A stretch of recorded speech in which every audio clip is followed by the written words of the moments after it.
in 5, 4, 3, 2, 1. Welcome everybody to another episode of the BreakTime podcast. We're back, people. Muchas gracias for being here. And I have a very special guest today. I have my close friend Bridget that I recently met this year, but I actually hit it off with her very well. I met her over at one of my old jobs, or where I'm currently working at. Kind of where you're currently working. Yeah, where I'm currently working. Whatever, semantics. But as soon as I started talking to you, I was like, you know what? She's got really good energy, and I think that's very key to when you get to know people and you're like very self-aware of yourself. Mm-hmm. Like energy kind of knows each other. Absolutely. And so eventually we just kind of like kept on talking and like hanging out, getting stories of each other. And I saw that she read a lot. So that's really what first piqued my interest. I'm like, okay, here's a girl that she's not just pretty, but she's really into personal development. So I've always thought that there's more to people than meets the eye. Mm-hmm. So I like to ask questions and I'm very curious. And then eventually, like I told you about the podcast, I invited you over and she said yes. And now we're here. So Bridget, wanted to thank you again for being here and so if you can help us by just kind of like starting off from the very beginning of like your story, kind of like guide us through like growing up, how you grew up from little Bridget to where you are now, how that kind of like shaped you to the person you are today. And then we'll go into like a little bit more like show and tell and like other stuff. Absolutely, absolutely. So, see where I can begin, little Bridget. I was born in Atlanta, Georgia. Okay. And I was raised in Florida by my grandparents. Florida. Dang. Yeah, it was different. Okay. It was different. What part of Florida? Oh my gosh, this small town outside of Jacksonville, Florida, called Lottie, Florida, and you probably have never heard of it. No, I have no idea. So yeah, I was there, and I went to college in Florida, of course, and then. How many people were there? I don't know. I didn't actually count. Was it like a super small town? Like super small, and then the next town over was smaller, and then the next town was bigger, and then if you go the other way to like the east or the west, it's a bigger town, so it would be Jacksonville. So. Okay. So yeah, so that's where most of my childhood is, because I was 12 when I moved there. Okay. So, and prior before that, like, although I was born in Georgia, I moved around a lot as a child from different states and different cities. So I kind of was like, Did you move around a lot because of your parents, or? Yeah, because my mom, and it's, whatever she was going through at the time. And both of my parents were kind of going through different things. So. Mm-hmm. And I'm the oldest of 3 sisters, so it's 4 of us all together. Okay. And I'm the different one. You're like the black sheep of the whole family. No, actually not the black sheep. I call myself the golden child. I'm like the golden child. Yeah. Let's go. Let's do it. My little sister's the black sheep. Okay. Golden child. And you know what? I can relate to that because I'm also the oldest of like all my families. Yeah. Or like all my siblings, not families. So it's definitely different. You do get a different perspective, especially like with your siblings. Yeah. Okay. And I think because like, not to say that I'm like better than my family, I just feel like God had his hand on me. You know what I mean? God picks and chooses the chosen ones. You know what I'm saying? But we're all his children, but he has his ones that he's just like, no, you're special. Yeah. You're going to be different. And you feel it a little bit. Yeah, you feel that. Mm-hmm. Just like, I feel like the people who can feel people's energies and stuff like that, like, it's like, oh, that person's different. It's different. Yeah. So I've always been different. Real recognize real. Absolutely. Okay. Absolutely. This is why I love having her, okay? All right. But it's really hard to talk about my childhood because I didn't like it, to be honest. Because I didn't get to do the things that I really wanted to inspire to do until I was an adult. Until I was able to go out and pursue those things. And my journey to getting here is just a whole roller coaster. And I know everybody's life is crazy, you know what I mean? But I just feel like I just did a lot of things that I didn't want to do as far as like, and I don't regret going to school and getting my education. I have my master's degree, which... Do you really? I do have my master's degree. That's crazy. I have it in marketing, and it took a while for me to figure that out because I was in school to be a dentist. So you have your master's in marketing? I do, yes. Okay. Mm-hmm. All right. And you said you went to school in Florida, which... Yeah, so I went to Santa Fe College, and then I went to University of Florida. Okay. Mm-hmm. All right. But I didn't finish. I finished at Santa Fe College, which is like a community college. You go there first. Like, everyone just starts at that kind of school first. And then you try to go off to UF. I actually ended up dropping out of UF, and I ended up just moving to Georgia to pursue my dream to become an actor. And while I was doing that, I was taking online classes. What did you originally want to do when you started school? Oh, I wanted to be in performing arts, but I was just told you can't do that. That doesn't make you any money. How come? Like, who told you that? Who told me that? Probably every woman in my family Dang. has told me that, yes. And the only person who actually supported me the most was my grandfather, and he was like my best friend. And of course my godmother. So they were like really close to me. It was like, Bridget, do what you love. Yeah. Don't try to do things to please other people, because I felt like my whole life I was just doing things to please other people, to make people in my family like love me or care about me. You know, just so I can hear that like, oh, I'm proud of you. You know what I'm saying? But it's such a crazy thing, especially when we're young. Like, you just there's this feeling and longing of like, you want to feel accepted and you want to feel like someone's proud of you, especially coming from your parents. Yes, you know, because like you know, I'll hear my grandma say she's so proud of my other sisters and stuff like that. So I was like, I want to make her proud too. You know what I mean? Yeah, I want some of that. I want to feel that. She wanted all of us to do something in healthcare. So I was like, I remember just trying to figure out life, because I wanted to go to Juilliard, because I wanted to dance. I wanted to do ballet. Really? I wanted to do I wanted to do ballet. I wanted to do performing arts. I wanted to be an actor. Like, I knew I wanted to be an actor when I was like 12. But it was like a pipe dream. So did you grow up watching like soap operas, or did you grow up watching like a bunch of movies? Everything. I watched Passions. I watched like all the soap operas you could probably name. I was like literally like watching it, and I would remember just watching like E.T., like Entertainment Tonight, and just being like, I'm like 13 years old, and I'm like, I want to be on the red carpet. Did you ever reenact like some of it in front of your family? I would reenact with my Barbie dolls when I was a kid. Yeah. I would play out movies, because my mom used to always buy me and my sisters a whole bunch of toys. And I was into Barbie because Barbie was cool back then. You know, before, this is pre-social media. Right. You know, so Barbie was like, Barbie the was thing. The shit. Barbie, like, everyone wants to be Barbie. Barbie had everything. Barbie had Pizza Hut. Barbie had like camping. Barbie had Ken. She had the house. She had her friend Barbie Skipper, doll. all of them. So I had all of that. The car and everything. So I would take all my toys, because my mom would she knew we loved that, and we stayed out of trouble when we just play with our toys when we were a kid. And I would just reenact a movie that I would watch. And I will remember every single line from the movie. And I will pick the characters, because I had so many different dolls. Yeah. And they would play these different characters. What? So the movie I did was The Parent Trap with Lindsay Lohan. Okay, I remember. I love that movie. Whole movie. When I tell you, me and my sisters, we will be up to like 3 a.m. playing with our Barbies on like a Friday night. Was in real? Our room, yes. And we you know played what? out the whole movie. That movie, shout out to that movie, The Parent Trap, because I don't know how they did it, but that was way back in the day. I thought she had a twin. Right, yeah, Lindsay, for the longest time, I was like, hey, yo, I would even think to myself, like, hey, where's Lindsay Lohan's twin, though? Like, why don't we talk about her? She never had a twin. She did that. Like, to be a kid and do that? That's impressive. Impressive as fuck. It's crazy how your brain is when you're a kid, because I literally could remember every single line from that movie. If you ask me, I don't remember anything. Yeah, not anymore. But just every line, I remember what happened during this scene and that scene. We broke that whole movie down. I was like, okay, this is a camping scene. And we have to set up for the camping. Like, it's like a movie. Reenacted the whole thing. The whole thing. That's crazy. How old were you? Oh gosh, probably like 10. 10? Okay. Dang, maybe 10 maybe 9. Like, I was a kid. Own. Yeah, I was young. Because me and Lindsay are like the same age, I believe. So however old she was in that movie, that's how old I was. So you related even more to that, because you saw we were the same age. A little kid kids, doing the same thing. Okay. So that was really cool. So that's how I knew I wanted to be creative. Somewhere in the entertainment industry. Okay. I knew that's like my calling. I was like, I love this. I love performing arts. I want to perform. And I did a play in 5th grade, and I loved it. I was like, you know Jack and the Beanstalk? I was the hen. To be honest, no, I don't know Jack and the Beanstalk that much. I think I maybe had like 2 lines. Okay. I only remember caw. Like, it was, and I was in this bird suit. It was so hen? Cute. Yeah, I was in 5th grade. Yeah, I remember that. Those were like my highlights, my memorable highlights. But yeah, that's like my first play I ever did, and I was so nervous. How did that make you feel?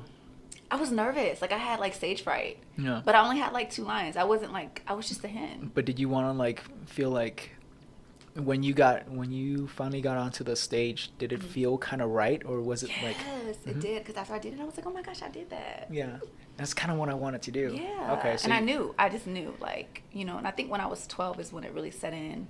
That I was like, I want to be an actor. You want to be somebody. Like, I want to be on the red carpet doing this and making movies and stuff like that. Like, I was just so artistic. I remember I created this magazine. I had to be like, I drew it. I used to draw when I was a kid. You made your own magazine?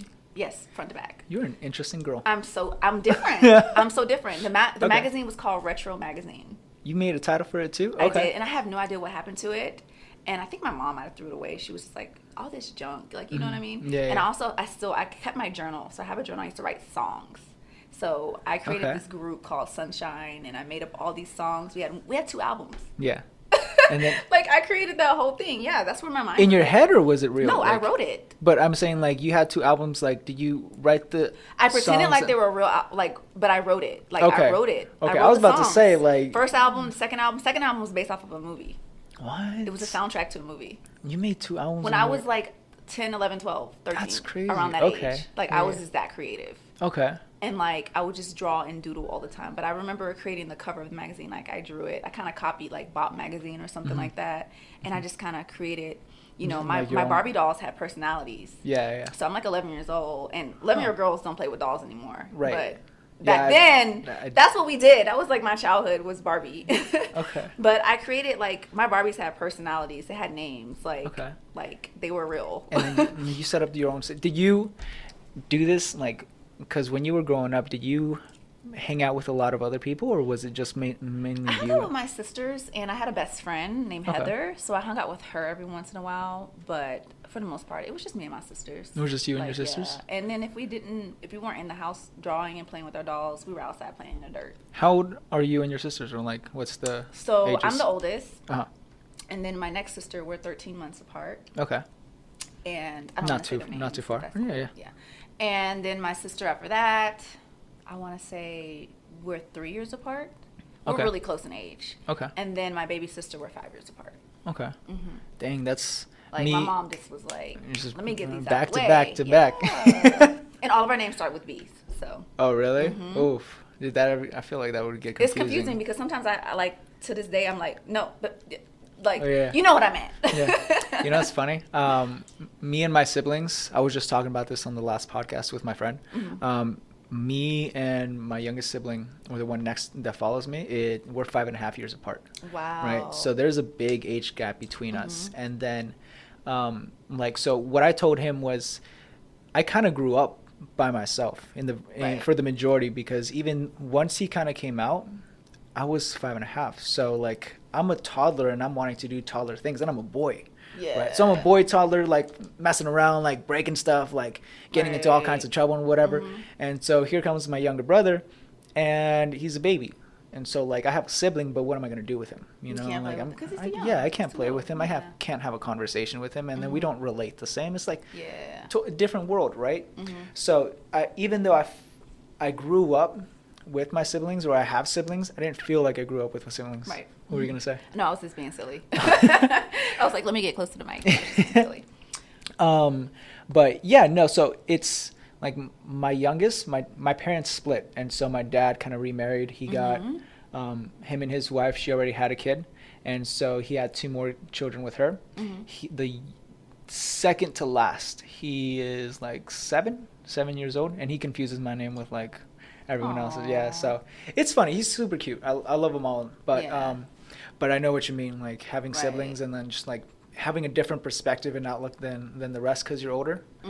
Okay, so keep walking me through like. Okay, so past the magazine.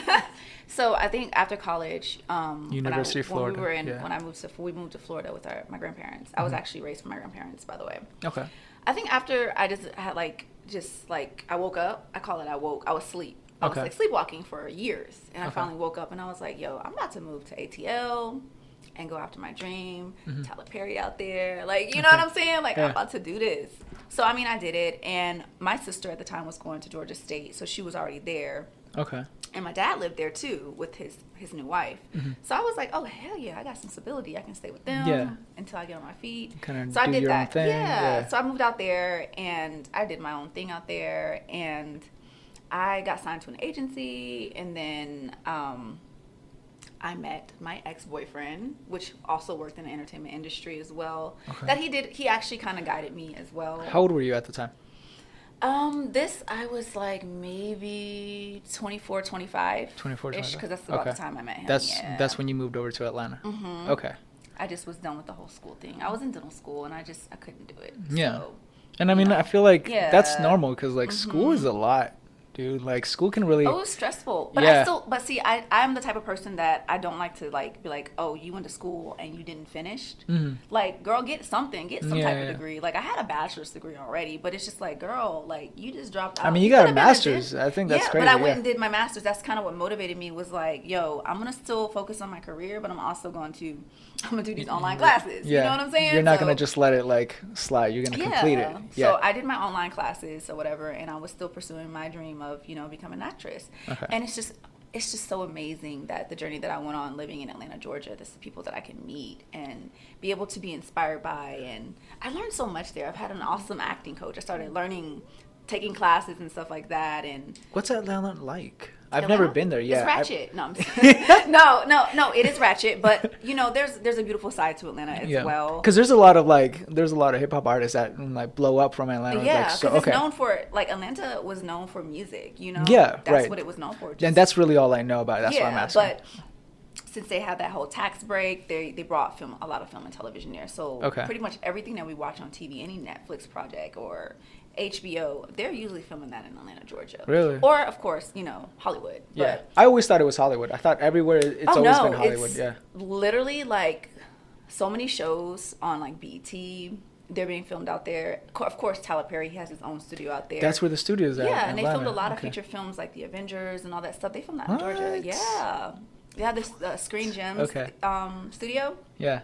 Basically, that's where they film a lot of like big movies out there. What did you do? So now you're in Atlanta. What did you do, like, starting off? Like, where did you start? So how I started was, I just kind of like, it's crazy. I kind of just was like, I feel like my journey was being in the right place at the right time, but also struggling to get there, and it was work. Yeah. So I just kind of ran into the right people to kind of guide me and be like, hey, you need headshots. Hey, go audition for this agency. These are the top agencies that you need to audition for. And I just kept trying. Okay. I just kept trying and I got it. And I just finally got it. No, actually, how I got to be signed with the People Store Talent Agency, I interned for them first. Okay. And then I was like, these are my headshots.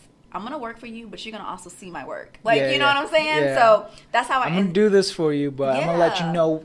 I'm going to let you know what I'm about. Too. They paid me to be an intern, so I was a paid intern. Okay. And then they ended up signing me to their commercial department. Okay. So then I started going out on auditions, and I was like, hey, Bridget, you need to go do this, do this. So they kind of guided me once I did that. So a friend of mine was like, hey, you need to just intern. She said, go to places and work for free. They'll hire you. And I was like, that's crazy. I don't want to work for free. Yeah. But I went in thinking I wasn't going to get paid. But they actually paid me. You. Yeah. And I worked like 3 days a week there. And it was just the most amazing experience. That's awesome. Learned how to do self-tapes. I met so many actors that I was like, yo, you're signed to People Store too? Like, what? Yeah.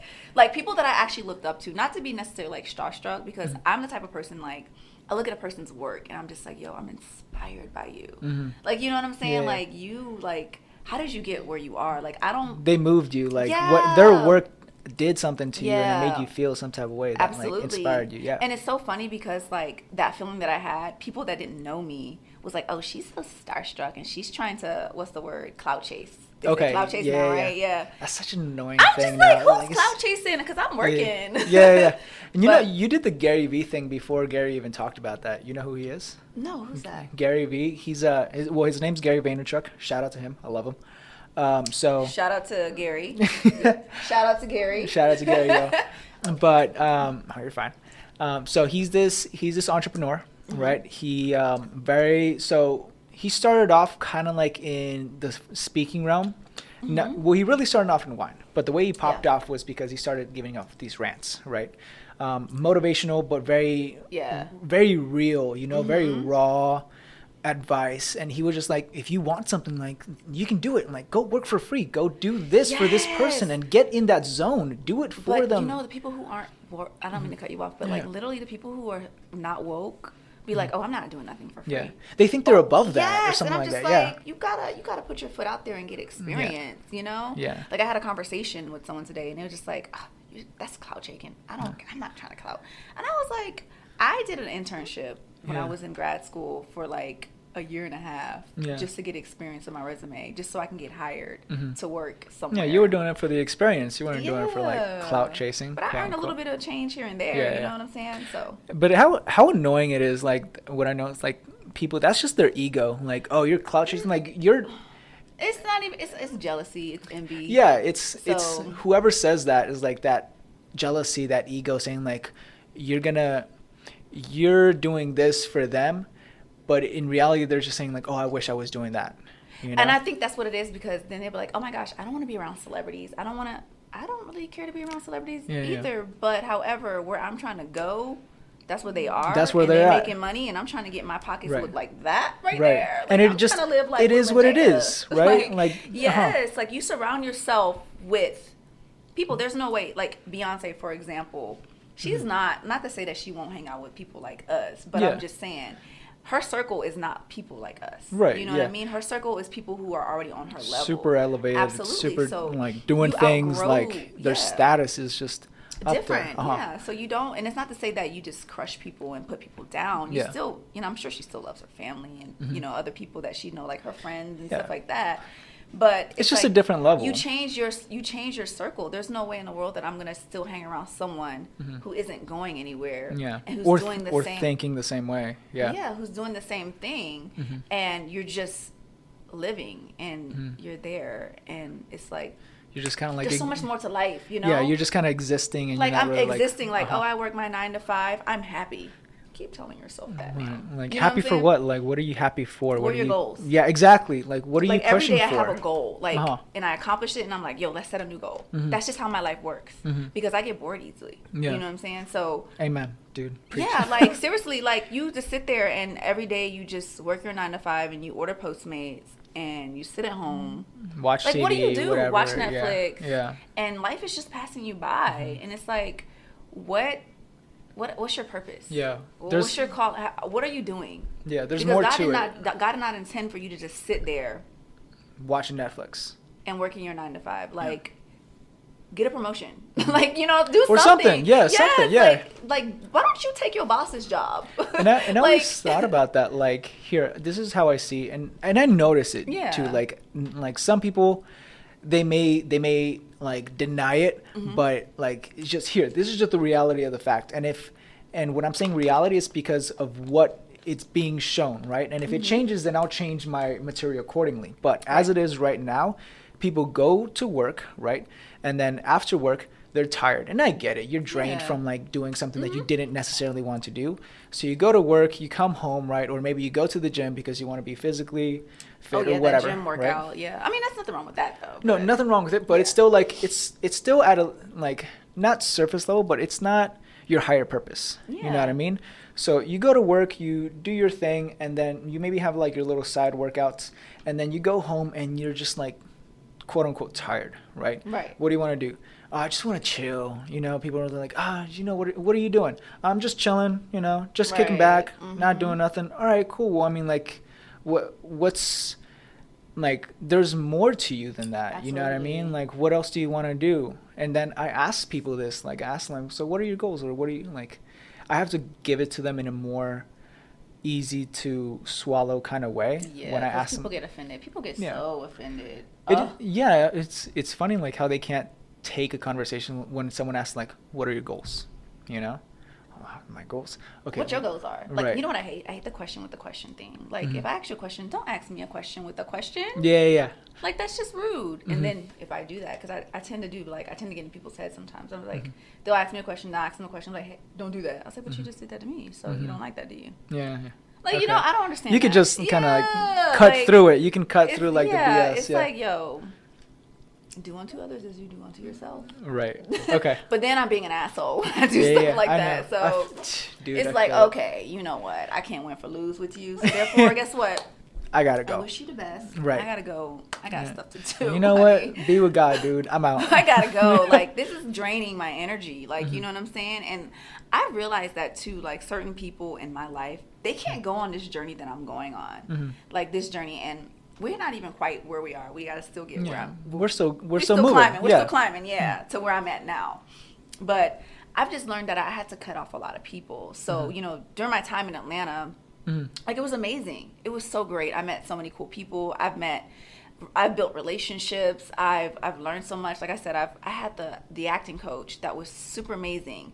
But I can't even like talk to him anymore because he got upset because I moved away. Okay. You know what I mean? But I just felt like my time in Georgia was just up, and I was like, I have to move. Like, yeah, you just felt it. Yeah, and I was like, I gotta relocate, and I was like, I knew it was either to California or Nevada, and I was like, I don't know where. I said something is telling me to move to Las Vegas. So yeah, that's so weird. Yeah. Yeah, so I just did it. Like I worked really hard. I saved up some money. I packed my stuff. I got a place. I found it. Actually, when I moved here, I didn't even look at the place before I moved here. I just looked at it online, sent them my deposit. Like, and I was like, I'm be there on Friday. You to did pick the that, keys dude? up. Yeah. Shit. Yeah. It was just like, and I did it by myself too. Uh-huh. But I saved my money because I was just like, I don't really have anybody to like physically help me move, so I'm gonna hire people. I'm gonna hire this mover to pack up my house. I'm gonna ship my vehicle or do whatever. I'm gonna ship my furniture, and then when I get there, I'm gonna have movers unload my stuff because that's if I don't that's have just kind of anybody, what you have to do. Yeah. So I just knew what my budget was, and I set a goal because that's what I tend to do is set goals. Yeah. And I just made it happen, and I just came here. And honestly, moving here, it was tough at first because I was still holding on to my past, like past people that I need to let go that were back in Atlanta and just different things. But I'm starting to, I want to say now, I've been here for about a year now. Okay. And I moved here last May, by the way. Which is still crazy, by the way. Like, the fact that you moved from a different state. I moved across the country, basically. To somewhere you never knew. No. Like, that takes so much guts, dude. And, like, it's one of the things that I really want to do still to this day. But I'm not going to lie to you. It scares the fuck out of me. Like, to go in and just kind of relocate. Fear. You can't have fear, man. I get you on that. Live no, with I fear. know. But like people now in this whole COVID thing, they're living in fear. Like some people are still quarantining. I'm like, if you don't get your ass out the house and do something, like, and just move. Please take your vitamins, work out, eat healthy. Yeah. You cannot. Thou shalt not live in fear. Yeah, absolutely. You know what I'm saying? Like I don't understand that, but I know it's a lot. What I did was super like gut punching. Like, you know what I'm saying? But you did it. You did it. I did it. And I'm here and I'm healthy. Yeah. I'm whole. And you're doing I'm great. Safe. Yeah. Ain't nobody kidnapped me. No, and you look great. You're doing, like, you're making moves. You're actually, and, like, I saw your page, and, like, everything about what you're doing is just, like, going towards still in the same thing, entertainment industry, and, like, and being able to still model and still, like, do ads or, like, you know, any kind of commercial or print for other companies. Yeah, and you know what's crazy? I got a talent agency here. I got signed in like last September. So yeah, and I didn't even know Las Vegas was like known for that because my management is in LA right now. So I've been with my management for about 2 years, and I was with them. She worked with me in Atlanta too. She was bi-coastal. Okay. And so I would fly out for auditions if I needed to be in LA when I was living in Atlanta. That's crazy. But it's crazy that I actually found a talent agency here, and they signed me, and I'm also employed by them too. Oh yeah. Oh yeah. Okay. So when I work through them. They book little gigs for me. Yeah. So that's what I normally do. Super cool. Yeah. So I'm just like, yo, maybe it was meant for me to be here. You know what I'm saying? And it's just everything just worked out the way it was supposed to work out. How funny. Right. You know, just how things kind of like play out and like was. I'm a big believer, like, things happen for you, not to you, and like everything that happens is usually for a reason. You know what I mean? And I'm learning to accept that because when things don't, I'm a Leo. So people see that side of me and I'm like, oh my gosh, there's a Leo. What is it about Leos? I'm not very big on astrology. Well, we're like the most perfect sign there is. Okay. So don't you guys say anything? Oh no, what's going on? I think I heard something about that about Aries. Okay. Aries the same way, but they can't come for us. We're Leos. We're actually we're on our own. We're the stage. Kings and queens of the whole zodiac. Basically, we run it. So. All right. Well, all I know is Aries is the god of war. But you're a fire sign though, so we cool. Okay. But no. So we're like, Leo woman. We can be very aggressive sometimes, and it's not even that I'm intentionally aggressive. I just have that. It's just you're so strong. Yes, you're a strong so individual. So. It takes a strong person to like deal with me. To be able to match your energy. To be able to be like, yo, and not get offended by who I am. Or not get intimidated, Or intimidated by who I am as a person, you know what I'm saying? You know what? That makes fucking sense. Because everybody can't handle me. Because sometimes, like, I'm super intimidating, and I know that, and I've learned that sometimes, Bridget, your beauty is intimidating, but your personality is even more intimidating. And it's like, yo, like, when I tell you, I am cool as shit. Yeah. Just don't cross me. And I like how you're aware of that. Like, I'm cool as shit. Just don't cross me because it's just with anybody. Because I'm super nice and I'm super cool and super chill. Don't be mean to me because I've always been told never underestimate your opponent. Yeah, so yeah. I would never come at you. So why would you come Why at would me? you I'm come a at lion. me? You Exactly. Don't know, a lion would devour. Right. You don't know what I don't know what I'm Right. capable of when I'm angry. You know what I'm saying? So so I always try to just be like, Bridget, tame the lion. Bring yourself back. Yeah. Tame the lion. Calm down, girl. You know what's funny? I just now started saying this to myself. It's like because I'm not gonna lie, I also fall. I don't want to say into this comparison theme, but I do. Like I always try to level up. And it comes a lot when I'm in the gym, physically I'm out there and I'm trying to like push my body. I'm trying to push like my own limits. And I see other people like doing the same thing. Right. And they're like, as a guy thing, right? Their weights are higher, or they're like, their physique is better. And I'm like, I gotta fucking get better. Right? I gotta get to this point. And I catch myself when I'm like comparing, Right. and it's not in a, I don't want to say unhealthy way, but it's just like a testosterone guy thing. Yeah. Right? But I think it's a human thing because we all tend It to is a compare human thing. ourselves to other people and other things. And I started saying to myself, like, humble yourself, young king. Like you're going through this, but your ego is shrouding you, and you gotta like just stop it. But humble yourself, young king, because Humble yourself, young queen. Yeah. That's me. Yeah. Sometimes I have to like be like, yo, Yeah. just where I am now in life, I feel like I'm just so much better than who I was before because I was arrogant. and that's a good goal. I was sassy. I was an asshole. Now, don't get me wrong. I'm a little sassy still, but I'm learning to just be very humble and just be very, just be very mindful for who I am. When Be I humble, talk. but walk with pride. When I present myself, it's like, wait, did I come off kind of wrong? Yeah. But not to be too apologetic either, because sometimes being too sorry, it makes you look weak. So Right. So You gotta have that balance. Yeah, and that's something that I'm working on right now. Is just humbling myself. For Okay. Sure. Humble yourself, young queen. Yes, I have. Okay.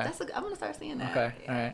All right. Hum. All right. So keep going. So I'm here. Got signed to an agency, and honestly, I was still going back and forth to Atlanta because, I had the privilege of doing that. It was just like, oh, let me just go back in Atlanta. I did have some things I needed to straighten up there when before I left, and I would fly back and whatever, and I would still fly back and hang out with friends, and then I still found myself as like, you in a whole new state, but you come into Atlanta every month, girl. What is you doing? Yeah. So I really feel like this COVID, because the last time I went to Atlanta was in February. Okay. And well, actually, I went back in July. February 2020? Yeah, this year. Okay. Just to go out there, to Okay. go out there and be like, oh, let me go out there and hang out with my friends, or go see my friends, or, Just go. Yeah, just but go I was out. going Yeah. too much, and I was not enjoying my space here enough Okay. because I You would were stay still for a like- couple weeks. Yeah. But when I would go to Georgia, I didn't leave for 2 or 3 days. I was gone for a week and a half, sometimes 2 weeks, 10 days, whatever. So you were going back to your comfort zone. Exactly. Okay. So I do feel like this COVID, when the COVID hit and everything got shut down, I stayed still for a while, and I was like, I really like Vegas. I never really got a chance to be like, this is your home, be in your house, enjoy your house. You paying for this every month, and you're not even living here. Yeah. Like, why did you move across? You want to move back to Georgia? You want to move back to Georgia, Bridget? Preach. Because I was like going back and forth so much, and honestly, it's so crazy. So when everything started opening back up, because Georgia was like the first state to like really Close open back down. up. Oh, okay. They open Okay. up, like Okay. everything is like open. Like we're still, I think our bars are still closed. Okay, it's funny. I don't know if I'm allowed to say this, but so the bars are closed if they only sell drinks. But because there's loopholes throughout the system, if they're allowed to sell food, and if that person gets to sell, like, or that person has like any type of food on their plate, they're allowed to sell the drinks too. Right? Oh, So you there's can sit at the bar? Yeah. So they're selling like That's so so they're weird. selling like last place that I went to was a bar. They had nachos for like $1. And Yummy. I think it was I'm like hungry right now. and I think it was like almost mandatory that you had to get them if you're gonna drink, because that's how they can like stay open. You know what I mean? But yeah, no, Vegas finds its ways. I think that's one of the cool parts, that like they do like figure out how they can find a solution for it. Absolutely. You know what I mean?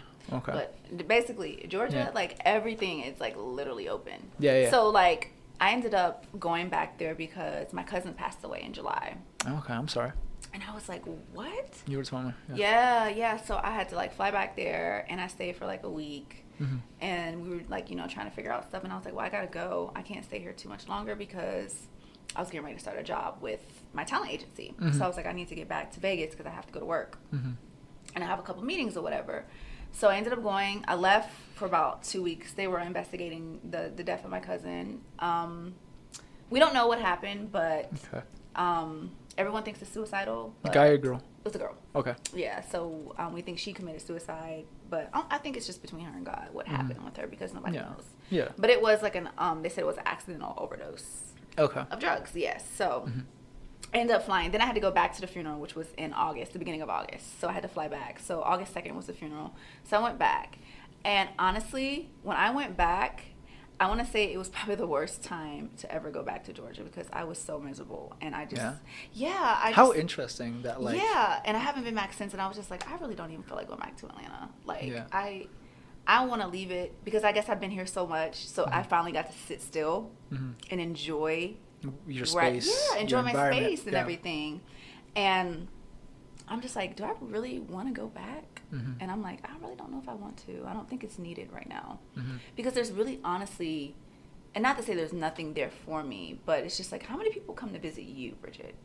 You know, stuff like that. Yeah. Like, who's coming to see you? Yeah, very interesting, Yeah, so it's like, I'm going out there to see a lot of people and my friends and stuff like that, but who's actually taking the time to go get a flight, right? Pick out a time and day and like take their open up their schedule to go see you. Absolutely. That's so true. Yeah. Okay. So I was just like, you know what? I don't think I'm needed to go to Georgia right now. Yeah. And and honestly, it's really not safe right now with the whole COVID going on. And the only reason why I flew out the last time was because I had a death in the family and I had to be there. Yeah. But it's just like, no.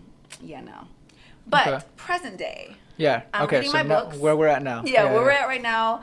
I decided to embark on a journey of just self-love and just doing this reprogramming and this is where we're gonna get good. Yes, loving myself and loving me because I feel like during the time that when it was just silent and you're just sitting in your house, you have to deal with yourself. Yeah. You know what I'm saying? And I was just like, whoa. I'm a lot.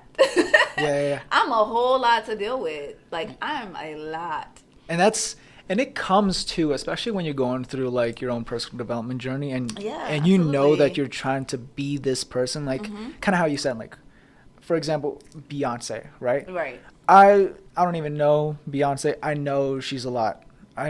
Because there's so much talent in her too. She's such a personality, right? Yes. That you also have to do a lot of inner work to be able to handle that. Absolutely. You know what I mean? I remember hearing this quote from Eric Thomas. I don't know if you know who he is. Who's Eric Thomas? Eric Thomas, E.T. hip hop preacher. Come on now. Enlighten me. Am I shout out to my boy. Shout out to my boy Eric Thomas. Not everyone knows him, but so he's, if you ever get the chance, he is probably one of the best preachers that I know, motivational speaker, and then he's so raw with it too. Like grew up homeless, ate out of like trash cans in abandoned buildings, and like his story is just so crazy because like he kind of got taken into this church by this Baptist preacher, and this preacher told him that you're more than this, right? And so if you ever get the chance, kind of go into his stories, and like he talks about it. I'm just gonna say, why don't you? His story is gonna be I'll send you everything. Yeah, check him out. But there was this quote that he said that your character will your talent will take you places that your character won't be able to keep you if it's not strong. Right? That's so true. And it hit me deep because I thought, like, that's very true. We do have a lot of inner talents that could be really, really well, but you see it in other people, especially in like entertainment or business industries where they're talented, but their character is weak, and so they lose it all, because they weren't strong enough to be able to maintain it, to hold it, because of it's just either they're too young or they just weren't ready. Right. You know what I mean? Wow. Yeah. So character, like, that's where I'm at too. Like, working on my own character, and that comes with personal development, so that I can be that person that can handle this new lifestyle, that can handle the what I want. You know what I mean? Because seriously, yeah. It's gonna take a lot out of me. to be able to manage this new lifestyle. If I want to be able to live the life that I want, I'm definitely not going to be able to get it at the stage that I'm at now, because if that were true, then I'd have it right now. Absolutely. No, I think the same thing. I honestly think the same thing with me when it comes to my career. It's just like, Bridget, you know, I do feel like that I am going to fulfill my dream. Yeah, absolutely. You know, my goals that I've set for myself as far as when it comes to my career. But it's just like, I got to love me. And like 100%. respect myself. Absolutely, you know what I'm saying? And it's so crazy because, you know, I decided when my cousin passed away, that's when I kind of decided to be like, hey, I'm going to read a book every month. I was talking to this guy, it didn't work out, and I was like, every time I talk to a guy, I feel like I call them situationships. When they last longer than 3 months, they're called situationships. Okay. Yeah. So my situationships never last. It's like, I wonder why I can't keep a relationship. I don't think it's you. I think it's where we're at right now, society-wise. It could be society-wise, but it too. could also could be God protecting me from certain people who aren't ready for me. I also believe And it could also be like, hey, B, you need to love yourself too. You need to know that stop settling for certain people that they're not even on your level. And that don't mentally, fit your physically, picture. Emotionally. You know what I'm saying? So in July, I ended like a little situationship. Well, actually, it was the end of June. And he was very flashy, you know, such a flashy guy. I'm not going to put him out there because I think he follows me. Put him on blast or whatever. Yeah. I think he still follows me on IG. But, and I'm not the type of person to hate anybody. And I just wish him the best. But, you know, so I decided to embark on this journey of like, hey, we're going to start loving us. Loving, like, when I say us, I'm talking about myself and I. Yeah. So, so. But you want him to do it too. You know? Well, that's not how we broke up, but. No, but you're saying, I'm saying like. I just want him to be happy. Whatever he does, whatever makes you happy, you're happy. I'm not a hater. You know what I'm saying? Both if you of get us married, self-love. Yeah. If I led you to your wife, I'm so happy for you. And like, that's awesome. Congratulations. Yeah.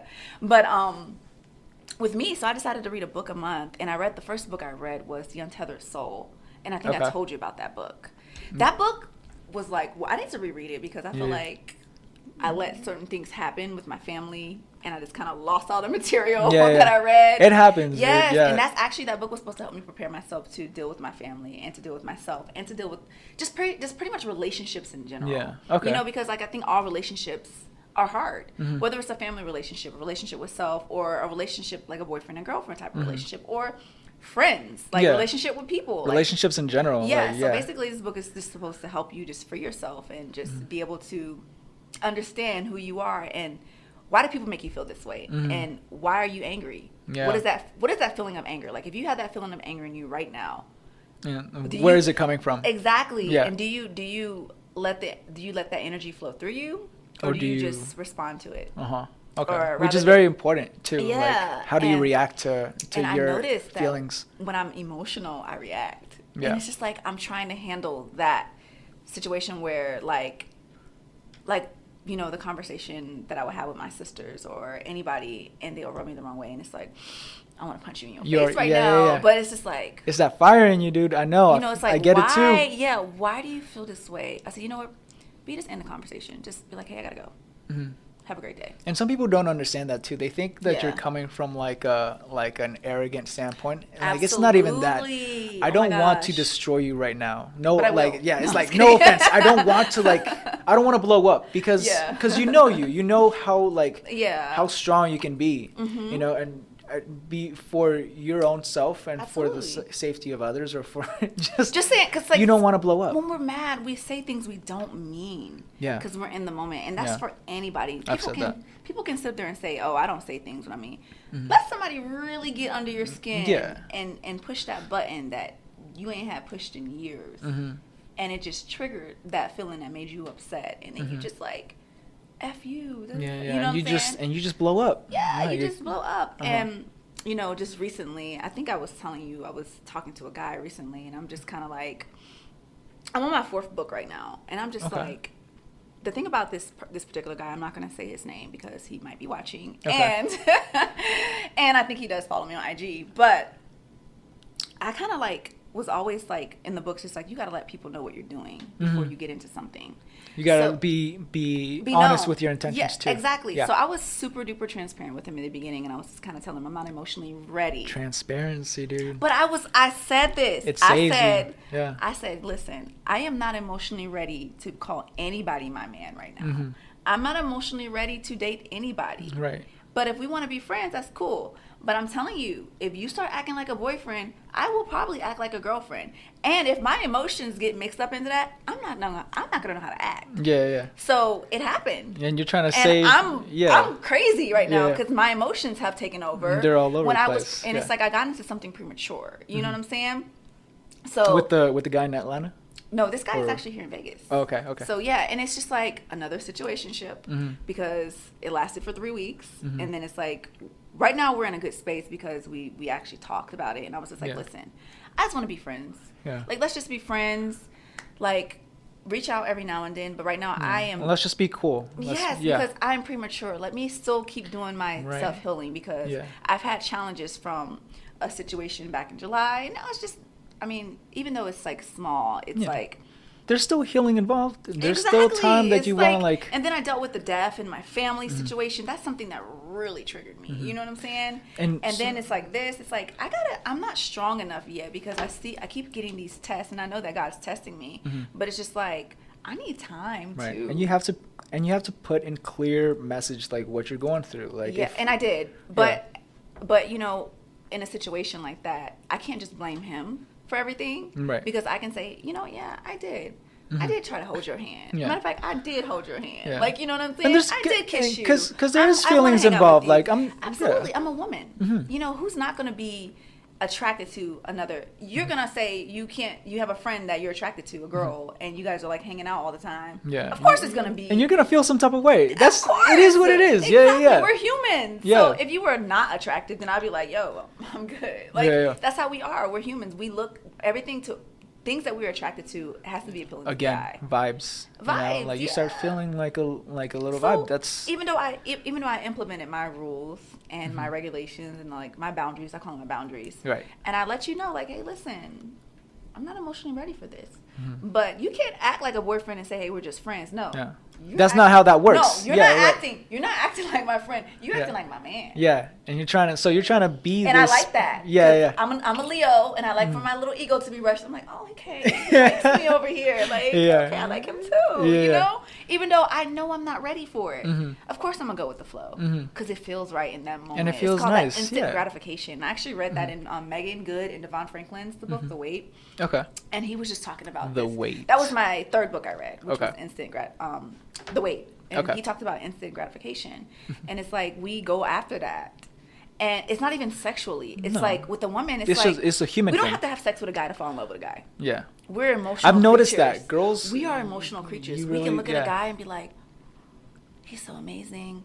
Don't let him be a man of God. It's like, oh my God. Like, you know what I mean? It's like, you're awesome, you're great.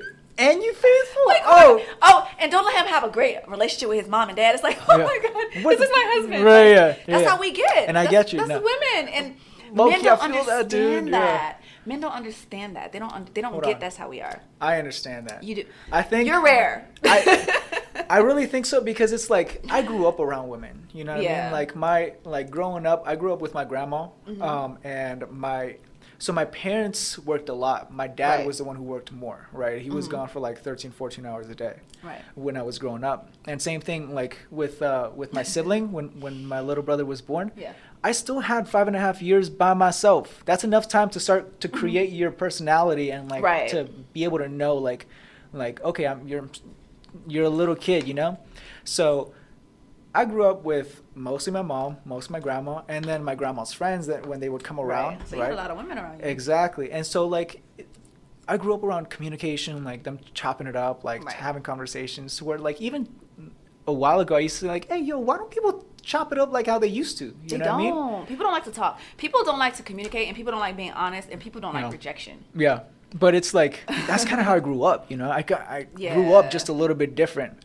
And that's also why I really think like communication is so huge. But yeah, no, I feel you 100%. Like you start kind of like, some people start checking off the boxes that you're looking for. Yeah, and you can't do that. And you get your hopes up a little bit. So my second book was Andy Stanley's Love, Sex, and Dating, and he mentions about the check box, the box, like checking off like things. Boxes, things that you're looking for. Yeah. Throw that away. No, what God has for you is for you. Like that's not. You can't create. Like it's just like you're creating like. Yeah, it's not a grocery list or whatever. Exactly. Yeah, for a person. So that's one thing that I've learned too is just to be like, okay, he may not be tall, or he may not be like ripped, or he may not be, oh, is he Latino, or is he black, or is he an actor, is he in entertainment? Like, I'm making sure, like, does he got kids? But like, but don't get me wrong, you do gotta set some boundaries. Yeah, right, absolutely. Because I would never date a man with kids again. Never, never, never. Okay. Will I? But I feel you right there, yeah. And it's so just hard too when you get older. And it's like being in your 30s. It's just like, who doesn't have kids right now? That's and almost it's so rare, and it's crazy because the last guy didn't have any kids, and I was just like, ooh, yeah. Like, you said what? But I'm premature. I'm not ready. Yeah. So it's just like I tend to like, and that's just how it's like my biological clock. I'm just like, oh my god. Who is this guy? Yeah. But it's like, yo, B, you're not ready. Right. So you have to pump the brakes a little bit. You gotta pump the brakes. And then it's like when things fall apart, it's like God says, I'm taking this away because you're not ready for this. And you gotta accept that this is not for you right now. It may be for you later, but right now it's me and you. Yeah. So you gotta, because we got some things that we gotta work on. I think patience is such a big thing. Where I'm at right now, you ready for this? All right. This is where I'm at. Hit me patience. Yeah. Being patient and waiting and trying to hear from God, to give me my answers that I need and just my direction. Get those signs, yeah. And then forgiveness and unconditional love. Yeah. That's my journey that I'm on. Forgiveness is huge too. Oh, I'm trying. People sleep on forgiveness. With my family, I am trying to forgive because it's so tough, dude. It is, because when people are not on your wavelength, or they're not woke, as we can say, they only see one way, and yeah, their perspective is kind of like, it's like your fault. It's you. Yeah. Not to even hold themselves accountable for what they did too. Yeah. It's like, I can hold myself accountable for everything I did. Yeah, I said that, bitch. I sure did. I just thought we were. I'm just saying, like, yeah, I said that, but where I was at 5 years ago is not who I am now. Right. Yeah, so let that old Bridget go, because she's gone, and the new one's here, the 2.0. But people tend to they hold on to the past. They hold on to grudges, and they label you, like they try to keep you that person, like you don't grow. You know what I'm saying? No, that's what I remember is that person. Dude. That self-centered, selfish Bridget right there. Yeah. The asshole Bridget. You know what I'm saying? But it's like, yo, Bridget has been through some things. Bridget done fell a couple times. Sometimes you gotta fall. Right. To like be like, all right, God, all right, that hurt. You know? Right. And we've been going through our self-development journey. We've been going through, like, bettering ourselves. Like, but people don't see that too. No, and they don't understand it. And they still attack you personally. Like, and they're not gonna understand it. Not everybody's gonna understand your journey. You know what I'm saying? So it's just, that's my biggest thing. It's just forgiving. Like, I love my family. I really do. Yeah. But I just can't, like, I just know that they can't go on this journey with me because they're not ready for And you do have to set boundaries, even with your own family. Yeah. Like just to what you were saying, you totally just brought back this. So I'm going to tell you the story. When me and my sister, same thing. Like, we just talking about, like, families and triggers and stuff like that, like, all of this. I was going through my own, I'm always going through this personal development journey, right? It's never ending, though. It's never ending. But so the person that I used to be, like, they grew up with not a good older brother, like a tyrant, like hothead, still same thing, fire energy, right? I would blow up. I didn't, and I was going through a lot of things. So there's like this mix of combination of, like, being a guy and then being an emotional, like, growing up in an emotional environment, right? And then being the only guy in like a house full of women. So I didn't know how to relate to another dude, or how to, like, really like put my energy into a good outlet. Right. Gotcha. And so I was just like this, like, fireball, like, with a short temper, and that's what they grew up on, right? Yeah, because you were around all this emotion, constant emotion. And so I left for a while. Like, when my parents split, I left with my dad, so I was with him for a while, and then I moved out on my own. So I had, like, this gap. At least you had that father figure there. Who? I said, at least you had that father figure there. I do, and I love my dad. Like, for a while, I wasn't close to him because he was also, like, my parents got divorced, so he had to build himself back up. Like, I didn't get a lot of time to be with him.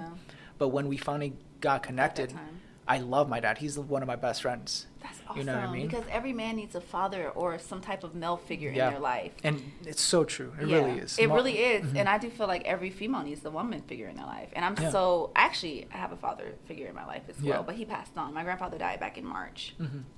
So he was definitely. But you had that, which is good. I had that, and I think that's why I'm the woman that I am today, because of him. Yeah. Because he was my dad. You know what I'm saying? And then my mother figure was my godmother, and she's still here in my life. She's still that's there. Good. Like she's my cheerleader, and I'm her cheerleader. Like, yeah.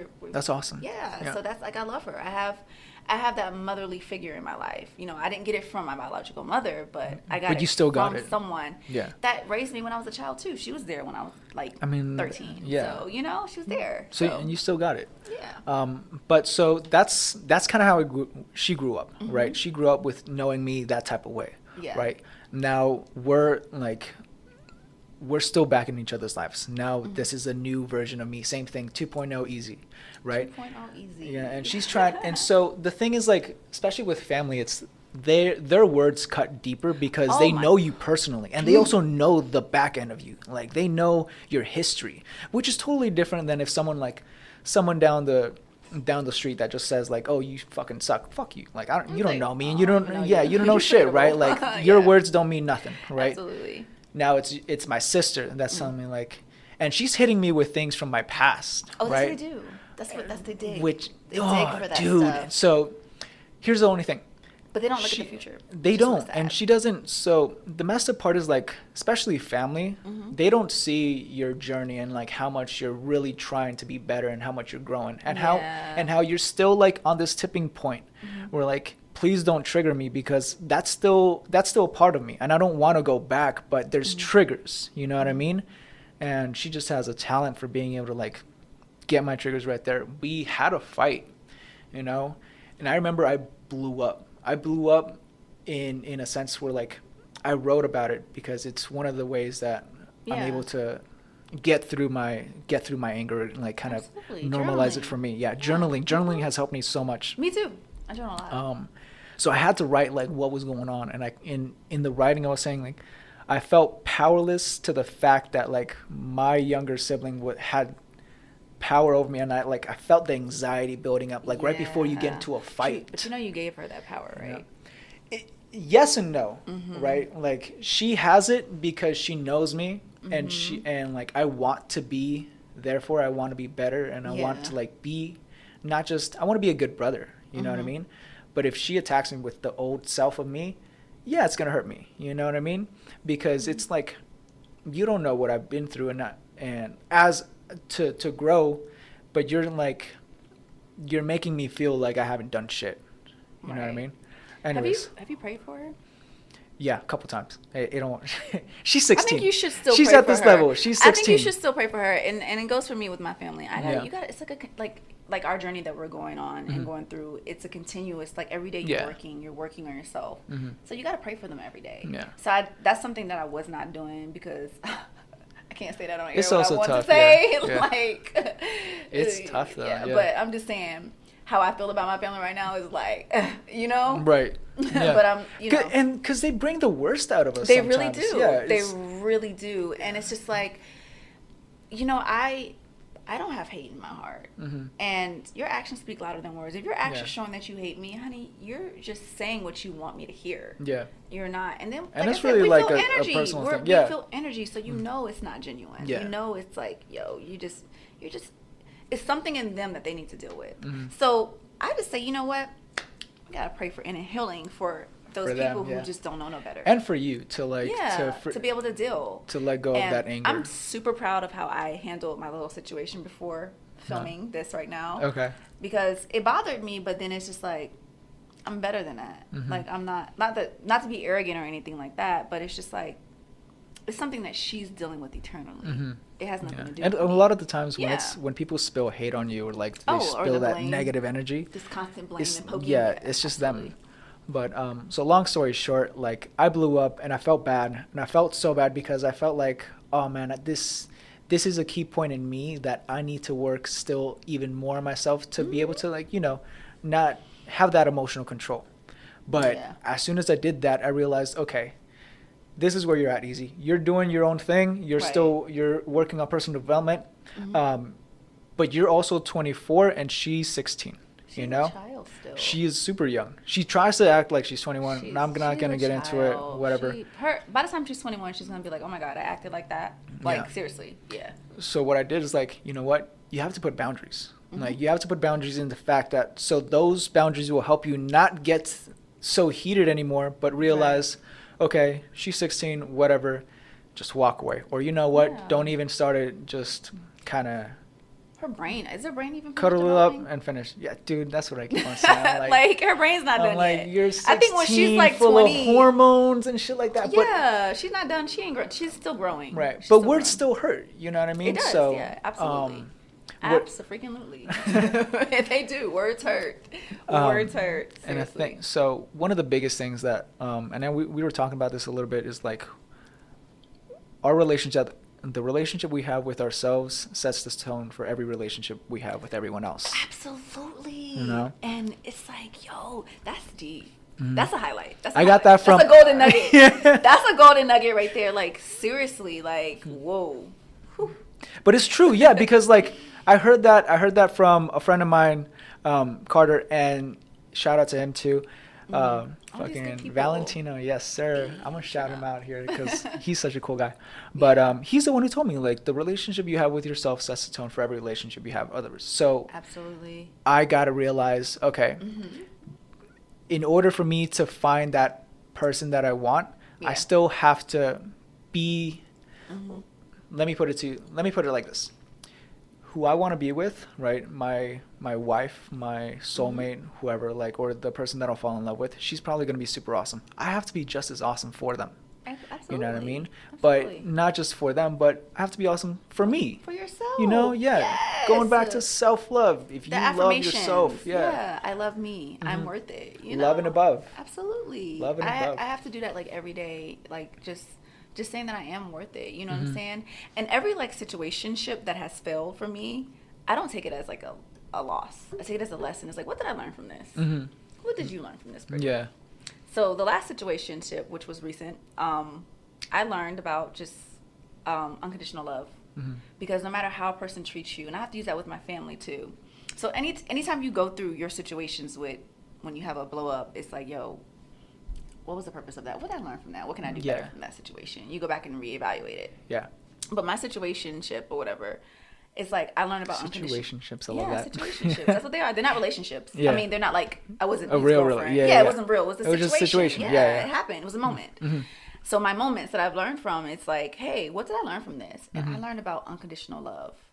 And like, you know, in the midst of your anger or your emotion, and when somebody rubs you the wrong way or when things don't go your way, Bridget, can you still love them? Yeah. Can you still be like, it's deep. Yeah, can you still be like, yo, I'm happy for you. Yeah. No matter what. And it takes. And I takes a lot. I did that, and I was like, yo, listen, I know we're not gonna date, because honestly, truth be told, you know, I'm not ready. You're upset at me. You're mad at me for what I said, because I did say some mean things, and I know, honestly, I didn't know no better because I was premature, and I'm acting out on emotion. I'm not ready. I'm not emotionally stable for this. But it's just like, I forgive you, and I care about you, and I'm gonna be happy for you no matter what you decide to do with me. And you wish them the best. I wish them the best, and I don't. There's no hard feelings. Like, you can check in with me. We can do this, but I just we know could right still now, be cool. Yes. Yeah. But it's like, yo, don't, because I used to just cut people off. Be like, yo, block. Like, real quick, like, block. Sometimes, and you know what? I think if we're starting off, I think that's acceptable too. Like, sometimes you just need to. Yeah, just like, block it. Yeah. I'm blocking everybody, like quick. Right. But it's just like, no, because what did you just learn something from this guy? You can probably learn more in the future. Some good stuff that you need that can nourish your life. You know what I'm saying? Because I learned just about patience and unconditional love. Yeah. And that was just my, my thing. Timing. I was just like, whoa. Timing is everything. But timing is everything. But right now the timing is off because I'm still premature. At least you know that though. Yeah. And I knew that from the beginning, but that instant gratification that we all want to seek and have, it's like we want to go, we like that feeling of someone being around us and enjoying and our giving company us attention and having fun. And loving we've been locked down for a couple months by ourselves. Yeah, especially the with this whole second somebody looked at you like, you're like, I'm just like, ooh, how you doing, sir? What's up? Yeah. So, how you doing? Yeah. So I feel like my challenges are with this life because, oh, and I also want to say this too, because the journey that I'm on, you're going to attract amazing people. You are. It's very true. But you got to make sure that you're ready for those people to come in your life. Yeah. And I know with me, because I want to be married. I want to date. I haven't had a real boyfriend in probably like 8 years. Yeah. Because they were in all situationships. Right. You know what I'm saying? And that's a guy thing too. I don't know what it is. Like mostly fucking men. Like they think that just because they're maybe saying the right things or that they're like that they're a nice guy, quote unquote a nice guy, that they deserve this girl or that girl is supposed to like them back. It doesn't always work. Here's one thing, like no one's supposed to fucking love you just because you're a nice guy, right? Like people are allowed to go through their own things and people are allowed to have their own situations where like, and not to take it personally, like don't, especially as a guy, don't take it personally when the girl doesn't want to be with you for the moment. Right. You know, it's just what it is. But it's also a sense in like when you meet that person, what is that person's purpose in your life?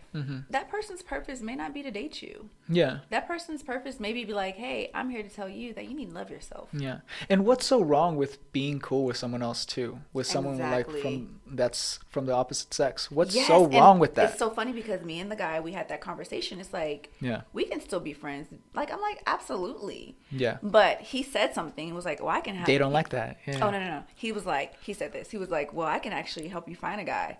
That's not your job. You know your duty to do that because you know you wouldn't like that. Yeah.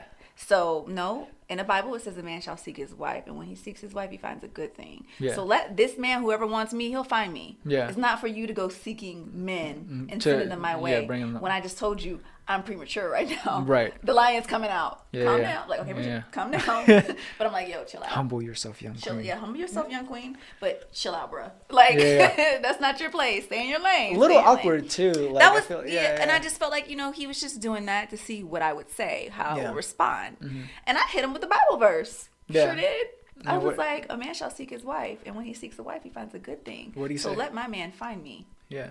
And what did he say? You don't need to help him find me. He was just like, well, I'm just saying.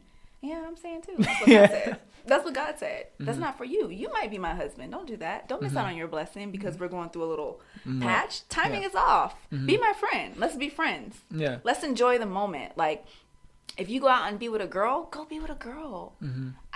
What is it for me to be jealous of what you're enjoying? I want you happy. Yeah. You know what I'm saying? That's another ultimate form of self-love.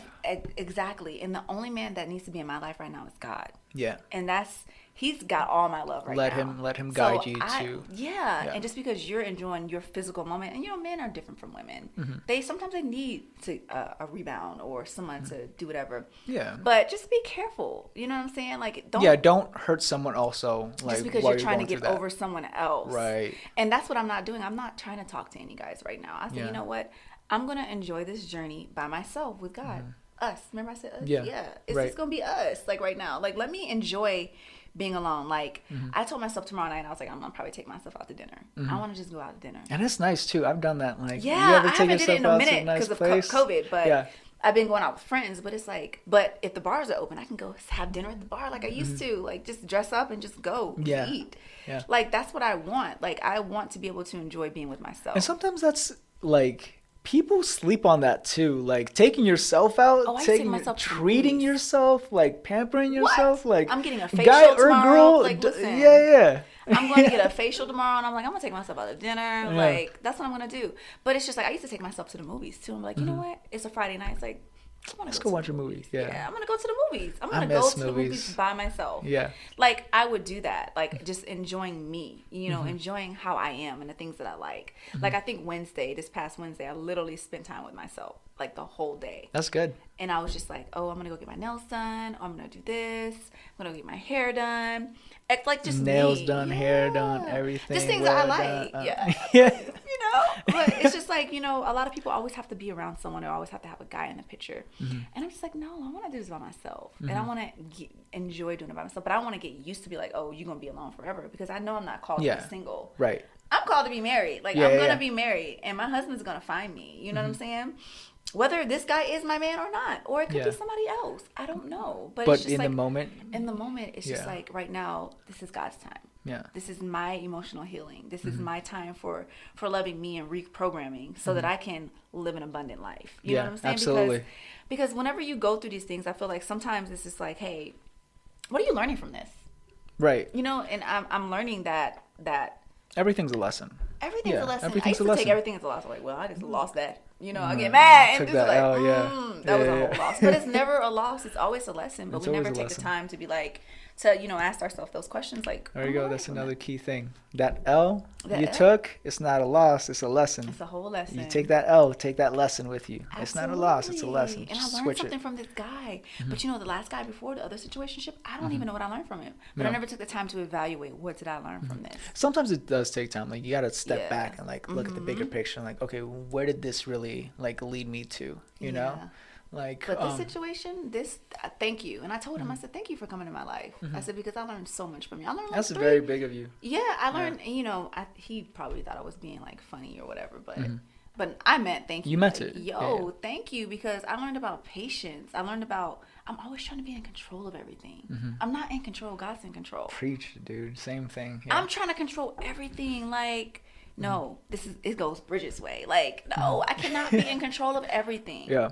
So I learned about control. I learned about, you know, I said patience, control. I learned about, you know, unconditional love. It's just like, and it's not like you got to say I love you to that person, but it's just like, Just you know, know that I still care. Like, it's never going to stop. Like, that should not stop. If you people switch up. They switch up different. As soon as somebody do something wrong to you, you don't like that person. You change. Like, you switch off. Like, oh, I hate him. No, that's not unconditional love. Right. If God That's can love conditional love. Yeah. Because now Exactly. they did one thing that you didn't it's like. conditional. Boom. Yeah, and that's not, God's love is not conditional. Yeah. Because Like, there's so much Look forgiveness how we in treat it. him. Yeah, yeah. Think about that. Look how we treat him. Look how we act. We are acting up, honey. We're just sinners. Just Exactly. sinners working. Like, look how we're treating him. So how I can't in the Bible it says love thy neighbor as yourself, right?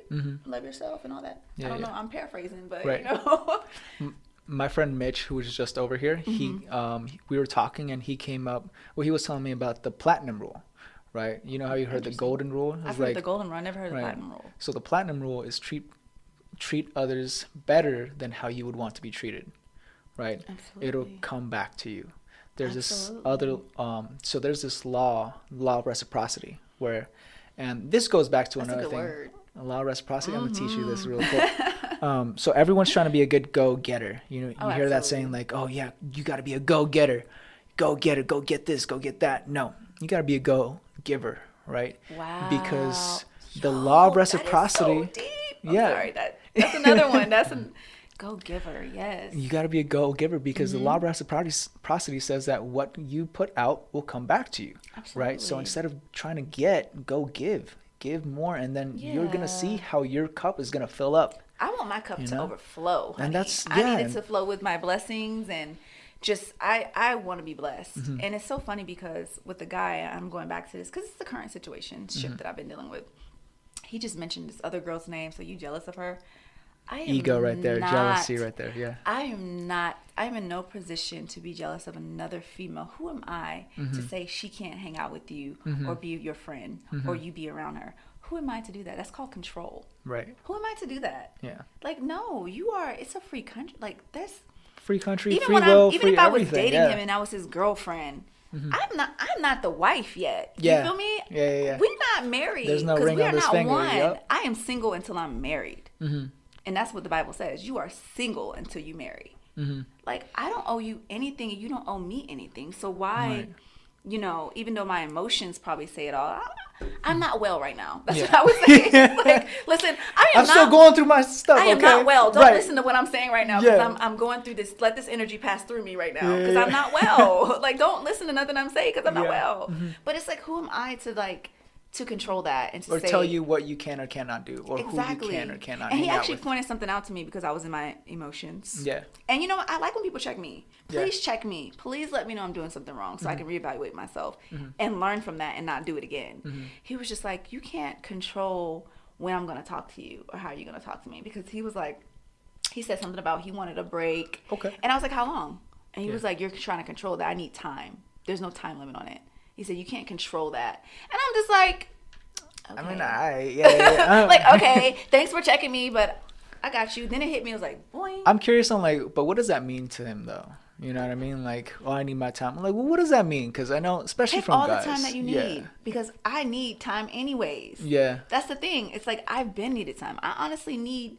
I don't know how much time I need, because this healing process. Like, I got to be able to learn to love me and accept me for who I am, because I can't possibly love somebody else if I don't love myself. You know what I'm saying? Or Facts. yeah, absolutely. So I might need 6 months. I might need 90 days. I don't know. I might need a whole probation period. Like, I don't know. I might need a year. Yeah. I might need 2 years on this journey that I'm embarking on. But you know what? When you do find your person, it's going to be all worth it. Oh, he's going to find me. And that's always, or when that person finds you, it's going to be all worth it. And I do believe in that. Like, that's why I feel like here, I grew up and I would say I was a hopeless romantic. Now I had to like kind of tone it down or just be more tactful with when it comes your heart out. On your sleeve, huh? Yeah, fuck yeah, dude. But yeah, like here, you're going through all this stuff and this trials and tribulations and this like the patience game. Patience comes. It's tough, you know? But when it does come, oh man, it's so good. It feels, I'm sure it's going to feel so nice because it's like, you know it's real, you know it's authentic, and you know that like, oh, that's so strong. That's what you were looking for this whole time. So all these other people that came before, it made sense why it didn't work out. It does, because I wasn't ready. Yeah.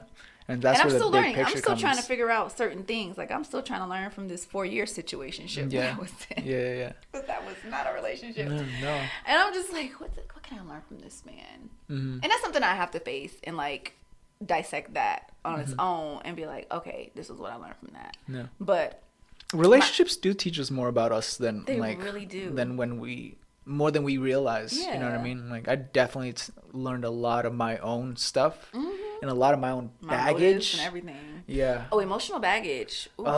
I'm trying to dump that. We're trying to drop that. We're trying to leave that with COVID, because we ain't got time for that. I told myself the coronavirus and our emotional baggage can kick rocks. Hell yeah.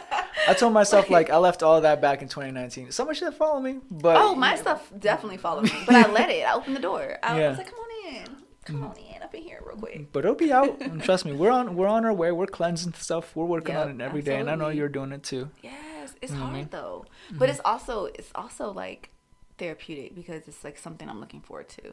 But at the same time, it's like, I gotta face me today. Like, man, I feel that I gotta face me. But today. some days it's just like, oh, hi Bridget, how you doing? Yeah. I also like it's That's like good. it's like this, you know what I mean? Yeah, it's like we have days where it's just like, what's up, girl? Like, you're looking at yourself in your mind like, yes, it's like, fucking why you stress like me that? out. Yes, it's like, girl, we gotta get it together. That's funny. So where are you going now? What's like, where do you feel like your path is leading you to? What are you trying to get to? Well, since I've learned to be patient and the unconditional love and just the forgiveness, is I have goals that I want. I think right now I need to be selfless. Yeah. You know what I mean? And stop being, I used to be like, when I'm like, oh, I'm gonna focus on me, it was like being selfish. Yeah. Like that, oh, me. But now it's just being more selfish. It's just like that thing that you said about, what did you say? I just forgot. Oh, be a go-giver? Go-giver, yes. Like giving. Like, you know, I used to get so like, because I know the holidays are coming, and I used to get like kind of low, a little depressed a little bit, because I don't get along with my family. And you know what? I totally feel you on that too, because it does kind of come, like seasons do change a little bit of your personality. It does. You know? But that go-giver thing is like, you know what, maybe I should volunteer and do something. It feels good. Yeah, it feels good to give back to others. But I don't know how it's going to work this year with the whole COVID action still happening. But I definitely want to give back. I want to spend time giving. So Anley Stanley even said in his book, and it's the thing, I have all the material in front of me, but it's like, are you taking in? Are you applying it? Are you applying this to your life, Bridget? No, you're not. You're just reading and it's be like, oh, I read this book. Oh, I read this book. I read this book. Yeah. But am I applying that to my life? But Anley Stanley was saying during this time, he talks about taking a year off from dating and sex. But the weight also says, you know, take 1 day, take 2 days, take 3 days, take 6 months, take, it tells you to take it day by day until you feel like whenever you meet the one and you're dating, and because it's an ongoing, process. But it also created this list. It's like during this time, you can give back. During this time, you can focus on your goals, start a business. It does free up a lot of your time. It does. Start a business. Of course, I'm reading books. Just find things that you like to do. Yeah. Like, I want to focus more on my acting. I do know that COVID kind of drove me away from my film and television. And I was just like, I'm not even like pursuing it. I know some things are opening up, and I can still be auditioning for some things. And then I, got into a little situationship, and it kind of, my focus is on him, and it's like, yo, your focus should be on you. Yeah. Because it's about you right now. And like, that's the part where I feel like people get confused, because that's not selfish. That's not selfish to say, like, my focus should be on me. Right. I'm not, like how you said, like, I'm not there yet. So, like, I'm out here I think it's more selfish trying to find that relationship when you're not ready. Exactly. You know what I mean? You know what? I think I was doing that, and that was the devil. And the devil, the devil will bring you people. And I feel like the devil brought me like 2 of them. I don't want to say the devil brought me this last guy because I learned something. I feel like I took something good out of it. But the last 2 people, that was the devil.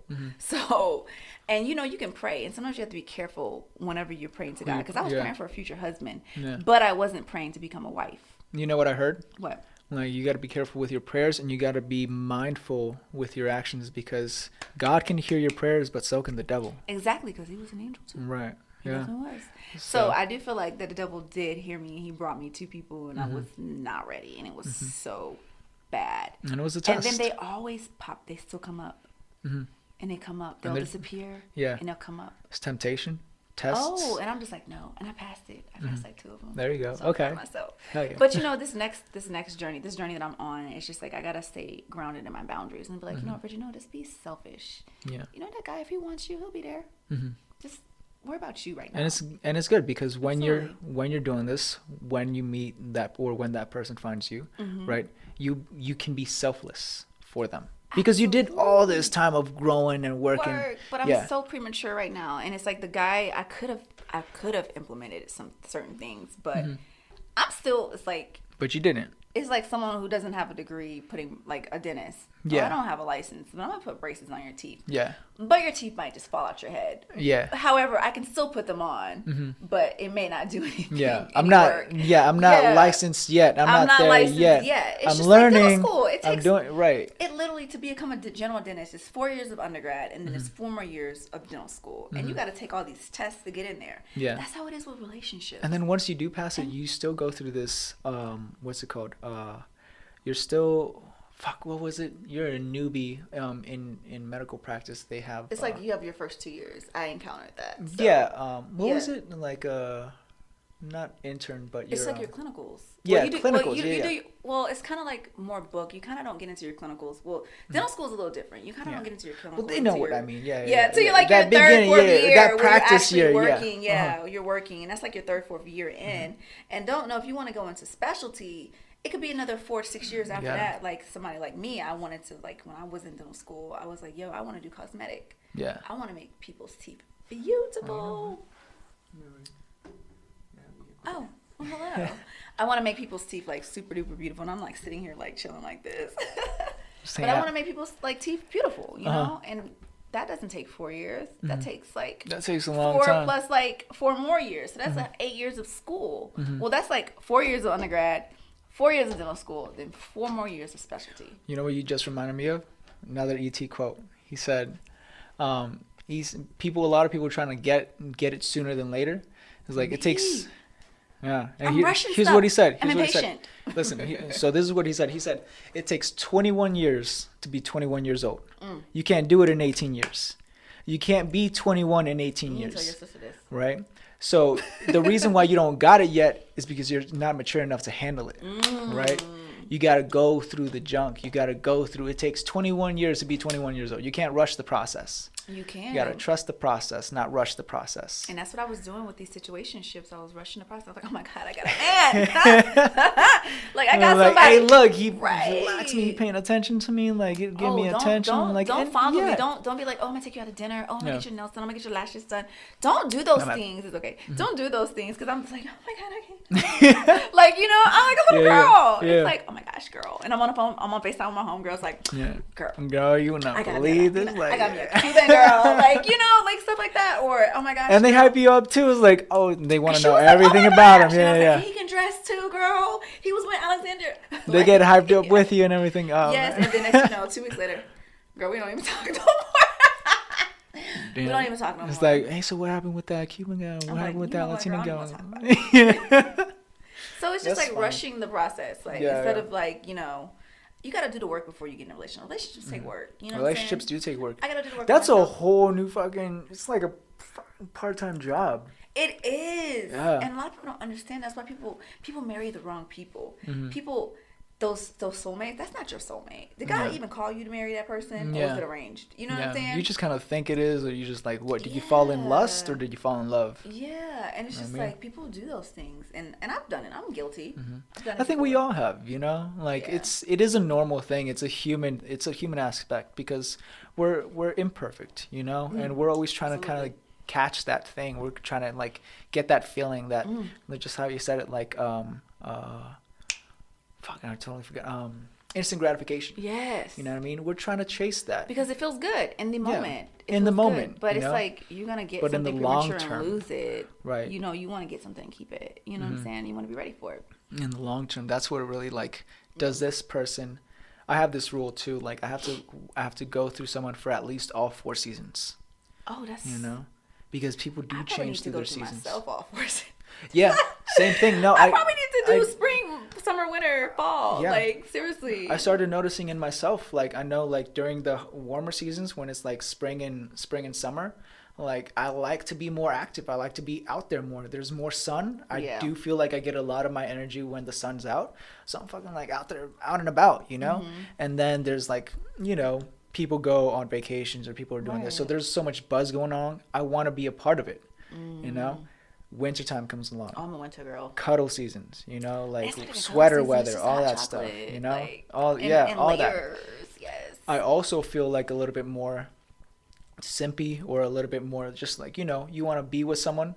So there's also that aspect, like, oh, I could get bummed out because you see other people that, and you're looking for it, right? You're looking for a relationship where you're looking to be right. Everybody, and then and social media don't help. And social media does not fucking help. It does not help. That's why I be trying to be like, I can't even stay off it because it's like, oh my gosh, I got to do this brand post, and I'm on here strolling. I've seen everybody kissing and holding hands. I'm like, what? Fuck you. It's like y'all love each other. Fuck that shit.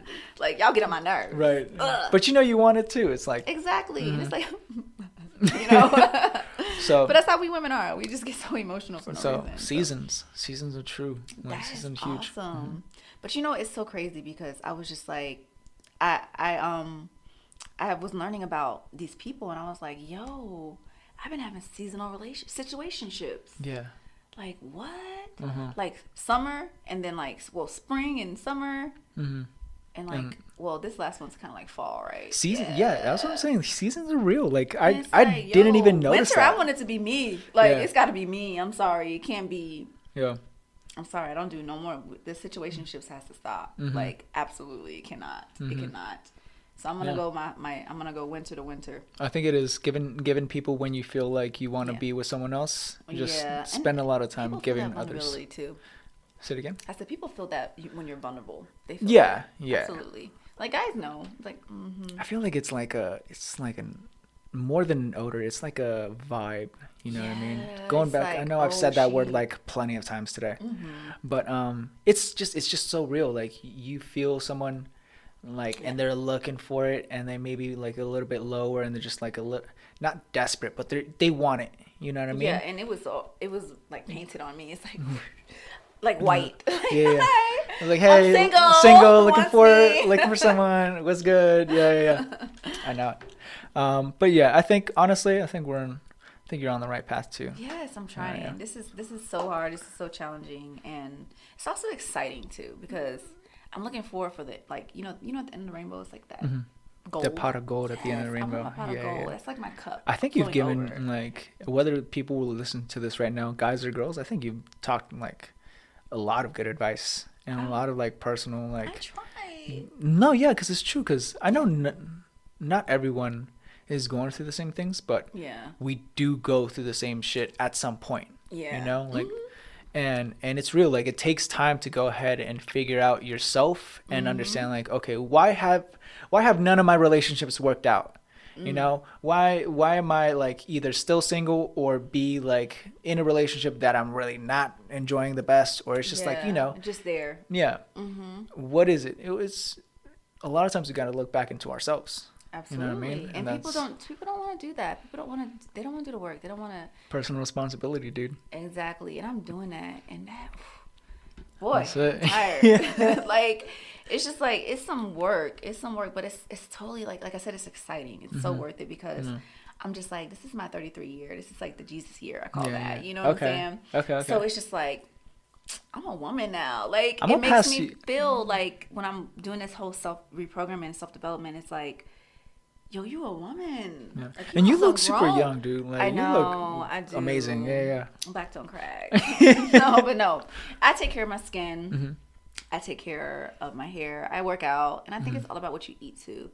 I was, like, vegan for a while. I was vegetarian, vegan, then pescatarian. Right now, I'm pescatarian. So that's like what you put in your body. That's like no meat, but you can eat fish, right? Yeah, okay. No meat with fish. But actually, I do seafood. So I'll eat, like, clams and shrimp and all that stuff.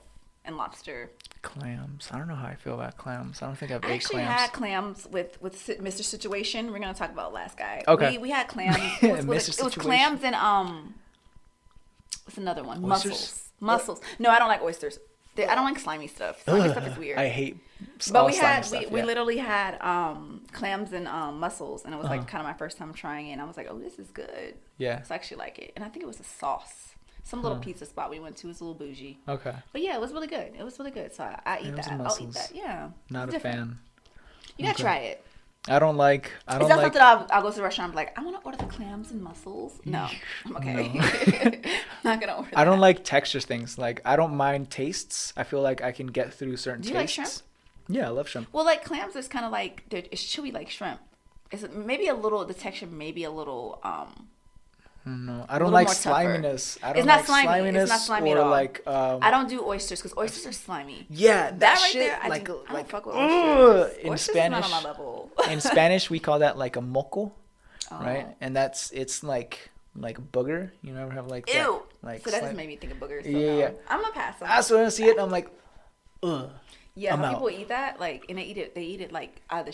No. Same thing with mushrooms and avocados. Oh, I do not like either of those. Avocados is fucking baby food. If you like, you're eating baby food. It's green. Shit. You're eating baby food. That's what that is.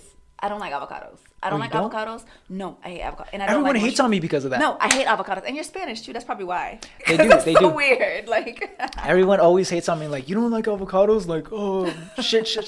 I'm like, dude, I don't. It's that texture. Yeah, you know I don't like the texture, and I don't like the taste. It don't taste good to me. Yeah, I feel like there's no taste. No, I don't like that. Right, and mushrooms, I would get a lot of hate for this are weird. too. Mushrooms are weird to me. Mushrooms are fucking gross. I don't like mushrooms, and I don't like eggplant. Eggplants are dope. No. I can eat that. Eggplants remind me of Coneheads. You ever seen the movie Coneheads? Yeah. They fucking scare me. It was a weird movie. It was for sure a weird movie. No, she was in the grocery store looking at the eggplant. I don't like eggplants. Like, yeah. And I don't like the way they taste. They had this eggplant. I used to work at this restaurant. They had eggplant parmesan. Oh my gosh, I knew you were going to say that. I tried eating an eggplant parmesan sandwich and I was thinking about the eggplants. Eggplants remind me of mushrooms. They're like I feel like they're mushrooms. They're like giant mushrooms. I hate mushrooms. Eggplants are like giant mushrooms. So no, I can't get with that. No.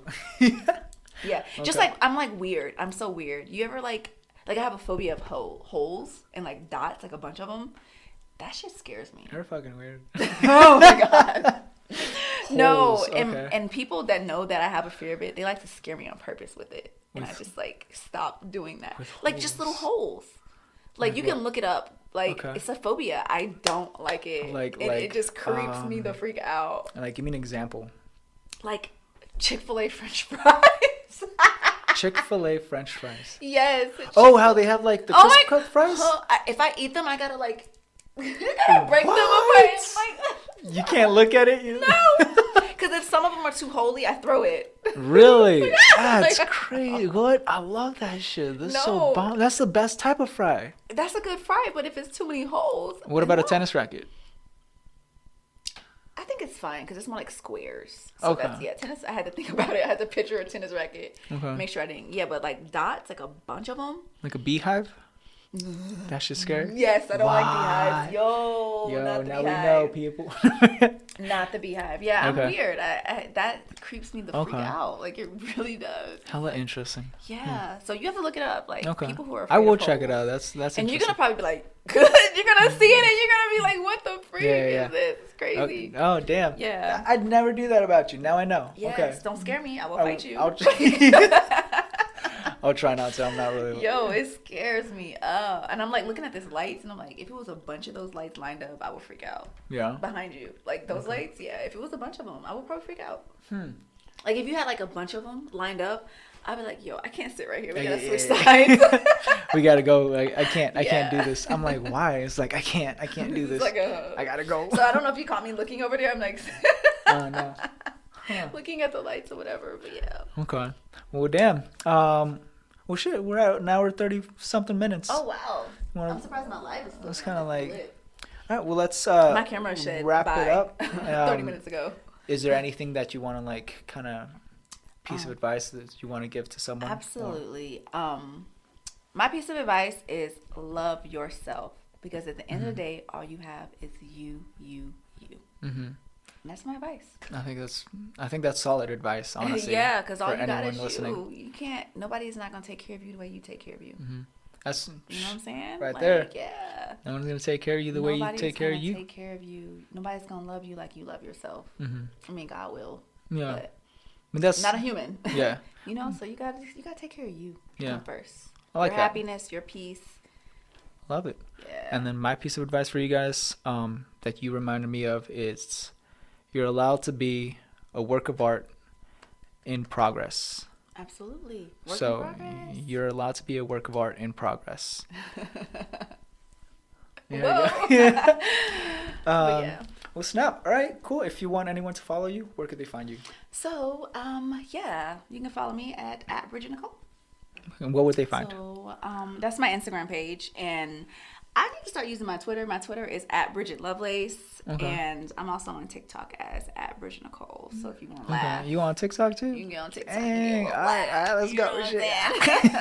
But I mostly use my IG. It's just my thing. Okay. It's at Bridget Nicole, so that's my social media outlet, and my Facebook is Bridget Lovelace, my real name. Okay. But yeah, that's where you can find me. Let's do it. Or you can just Google me. No, I'm just kidding. No, but yeah. So that's where you can find me. I think this was one of the best wholesome conversations that I've had in a long time. So thank you very much for coming in. Welcome. Yeah, Thank you for having me. just talking to us about like, this means a lot. self-love and just like being also in like with faith too, because like. Faith is the size of a mustard seed. I'm telling you. But it can go a long way. It really can. Super long way. I feel like if we have that and self-love with us, like, you'll just start to see magic happen. So, absolutely. Get that gold at the end of the rainbow. And that's it. All right, you guys. That's it. If you want to follow at the BreakTime Podcast, share this, like it, tag us on Instagram at the BreakTime Podcast, and soon to be on YouTube too. Like, I'm gonna put all this stuff out there. And that's it, yo. All right. All right. Love everybody. Peace out. Peace out. We're out of here.